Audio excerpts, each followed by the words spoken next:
તમારે આ બે ભાગ જે છે એને આમ ભેગા કરવાના છે અને આવી ગણી પાડવાની છે। હવે બીજા કોઈ વધારે બોલશે નહીં, ખાલી જોશે અને સાંભળશે તો તમે વ્યવસ્થિત રીતે શીખી શકશો।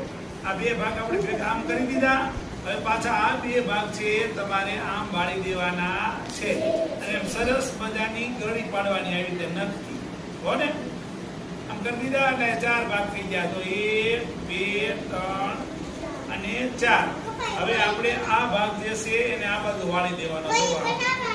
હું બનાવીશ, તમે જો ખરા કેવું સરસ બનાવે। તું જોવામાં ધ્યાન રાખ, બોલ્યા કરતા એટલે મજા આવશે। પછી આ ભાગ છે તમારે આમ વાળી દેવાનો। વાળી દીધો જુઓ।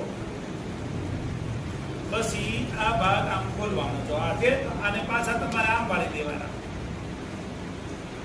આમ તમારે વાળવાનું છે જો પાછું ચોરસ થઈ જશે કોને થઈ ગયું। હવે આ પાછું આમ થઈ ગયું, આને પાછું તળવાનું। કેવું વાળવાનું છે? અંદર વાળવાનું। આ ખાસ ધ્યાન રાખવાનું છે। આ જે તમે ગળી કરો એ ગળીને તમારે અંદર જ તે વાળવાની છે।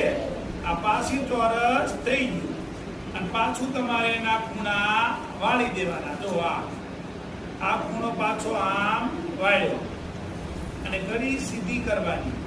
આ ગળી પાછી આમ તમે કરી ખાસ ગળી કરવાની। હાલો પાછું આમ થઈ ગયું અને પાછું આપણે અંદર વાળ્યું।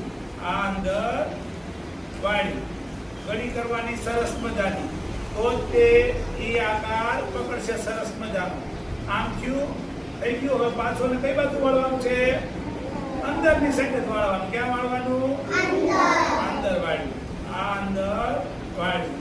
હવે એને ગળી કરવાની સરસ મજાની। આમ પાછું એને ખોલવાનું। જો આમ ખોલ્યું, આ પાછું આપણે ખોલ્યું, આ પાછું આ બાજુ ખોલ્યું, પછી આ પાછું આપણે આ ગળી આમ કરી। એકની એક પ્રકારની ગળી કરવાની છે। ખોલીને અંદર સાઈડ વાળવાનું। હવે આમ થઈ ગયું જો। હવે સામે સામેના બે ભાગ છે એ તમારે ખોલી નાખવાના। આ સામે સામેના બે ભાગ ખોલવાના આમ જો આમ। અને હવે આને તમારે આમ પકડવાના। કેમ પકડવાના? આમ। તો બની ગયું આ એક સરસ મજાનું